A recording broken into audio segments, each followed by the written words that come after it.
So this will be our last look in chapter 7 with dealing with fractions and percents. In this section, we're going to really start digging into percents and interest, as well as problems that are commonly used with percents and interest. A percent is a special kind of fraction, mainly because we use it out of 100%. So we don't typically have values that are greater than 100%.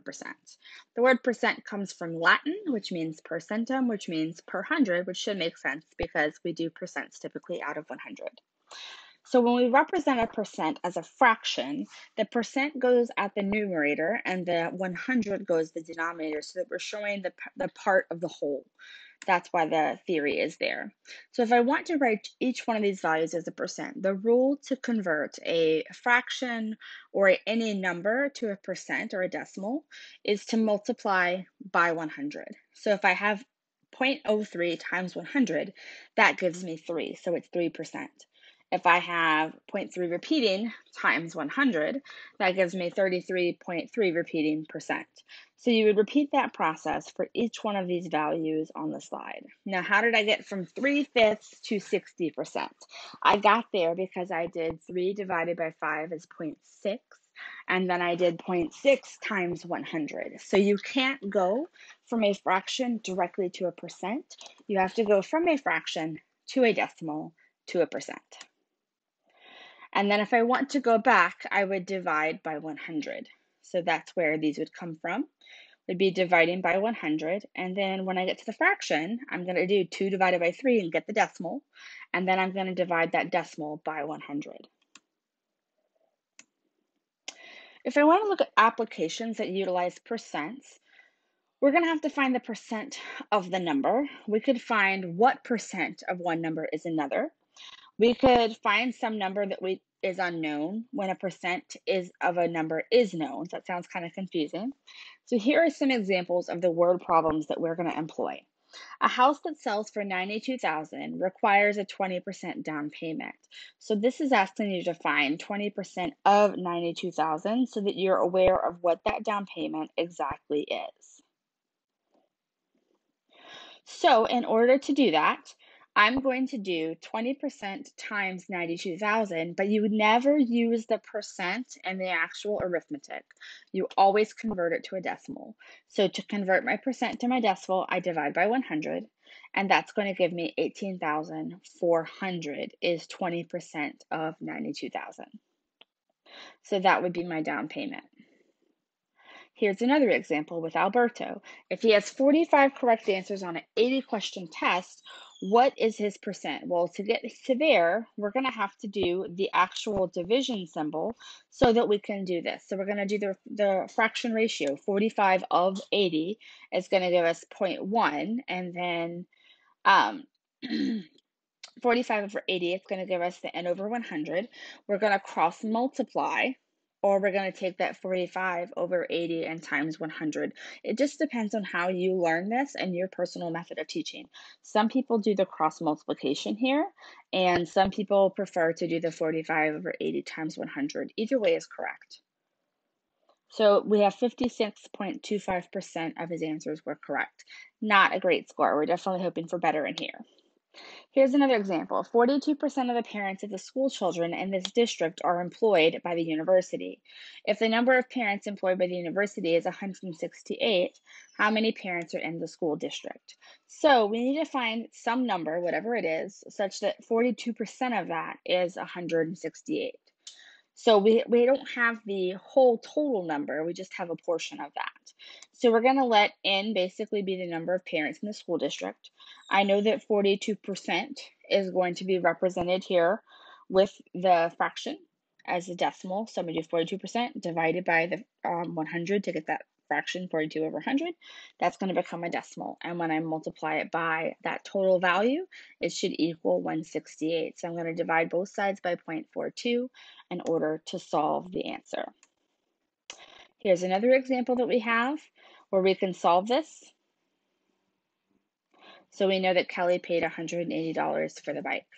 There is an old way of teaching this where you have is over of. I'm not sure if you guys remember, but you do the percent over 100 equals the number after the word is divided by the number after the word of. That is sort of where this is coming from. So if you need to back it up to that idea of proportions, you can definitely do that as well for these examples.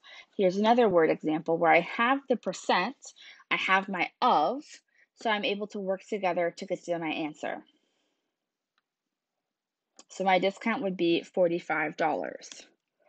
Now, if I'm looking at mental math with percents, that can be just like whole number math, but I have to keep in mind that it is a percent. So 25% isn't $25. That's kind of the trouble that we run into when we're starting to do math with percents. So if I'm looking at a known percent, then I'm using 50% of some number. I know the percent itself. This is an example. So when I know what the percent is, I can take 50%, which is 0.5, and I can multiply it by that of. So 50% times my of gives me my answer. Estimations with a percent can be used to determine if your answer is reasonable. You should always be asking if your answer is reasonable. So I'm going to use my typical word problems to do this here. It's easier to find 40% off of 25 than 26.50. So we just kind of estimated there to be able to find that. 40% of $25 would be 0.4 times 25, and I get that that's $10. So I'm going to estimate that if I take $10 off the price, I have $17 in my wallet. I'm close, but it's definitely a little bit sketchy with that because I only have a 50-cent leeway with that calculation being rounded. Here's another example. If I look at the following statements, which of these could be true? If I look at part A, it's false because I'm having percents of percents. This is a common mistake that most students make. A percent of a percent does not mean you add percents. Here, my answer would also be false because I'm making the same mistake. If I do a percent of a percent, I don't add them together. Part B is going to be true because he's spending 25% of his whole salary and 40% on housing. I'm not having two separate transactions with percents, so I can add here. And then in part D, I have the same problem where I'm not dealing with the same portion here, so I cannot simply subtract or add these together. And then this last one is also going to be true. So if I want to compute interest, that's most often dealt with in the financial sector of things. So when I'm looking at this, I will have a couple of key vocabulary words we need to identify. First, the value is 6,000, your starting amount, is going to be the principal of a loan. The 5% is going to represent the interest rate. You're always going to convert this over to a decimal. You're never going to use a percent value. The period of the loan is the amount of time that you're going to owe the money for. Or if this is a savings account, it would be the period of time that you're going to leave the money in your savings account. If you do simple interest, this is definitely the preference. This means that interest is only computed on the principal. So it's not like I'm charging you interest, adding that interest to your balance, and then charging interest on top of that. So it doesn't stack up in the same way. When we have simple interest, we use the formula I equals my principal times my rate times my time. Time has to be in years, always. Interest rate has to be a decimal.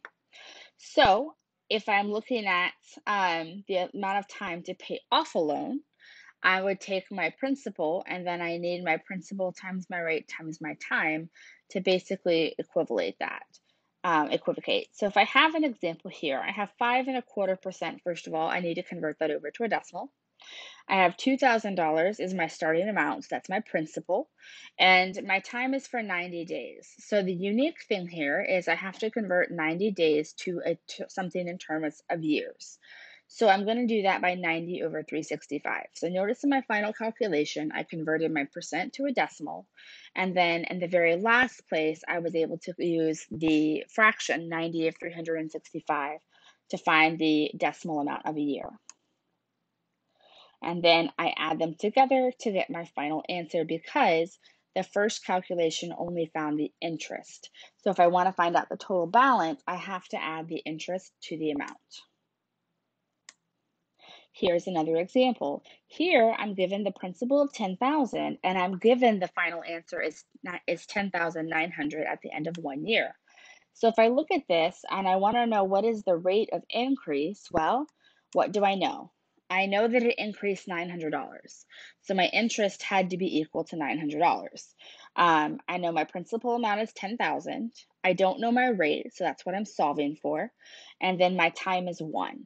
So I look at my R, I put R over 100 simply to help specify that that's going to be the decimal, not the percent.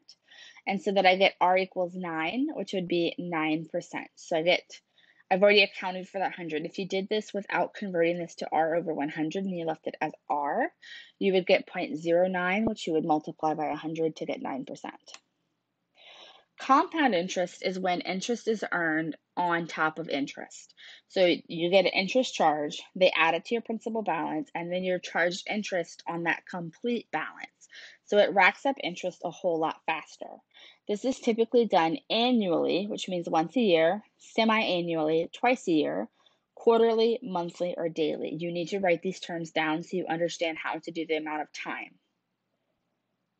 However, even when the interest rate is compounded semi-annually or quarterly, it's always given as an annual rate that has to be converted.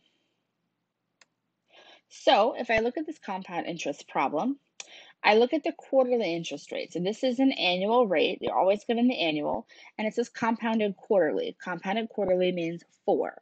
So I'm going to take my percent, divide it by 4, and that gives me 2%. Now, I know that at the beginning of the 4 periods, there's some amount of money starting off in the account.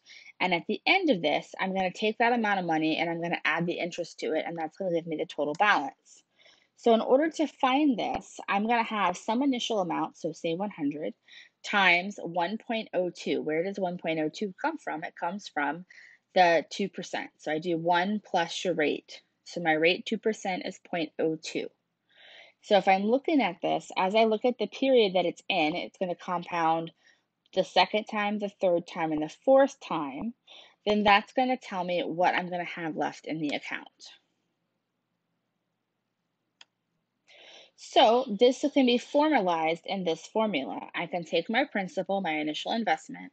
I can take my rate plus 1, where your rate has to be a decimal, and n is the number of times that it's going to be compounded, or the number of periods. So if I look at the balance for this problem, I have 1,000 as my principal, a rate of 6%, but it's compounded quarterly, so I divide it by 4. And then if I'm looking at the balance at the end of 1 year, that compounds 4 times. The exponent is 4. If I change this and I want to start looking at the simple interest rate after 1 year, and I want to look at how will that compare with the compound interest rate? Well, I can subtract it to find out what the actual interest was, 61.36, and then I can calculate the effective annual yield by doing the simple interest formula and solving that for R. And so when I do the simple interest formula and I solve it with R with knowing my interest is 61.36, then I convert it to a percent. And I can see that it's actually just over 6%, which is commonly what happens. In this example, I'm looking at $3,000 for a principal. I have a 7% annual rate compounded daily. So I'm going to divide that by 365 for daily. And I do this for 8 years. So if I do this for 8 years daily, the number of times it's compounded is 8 times 365, which then yields my final balance.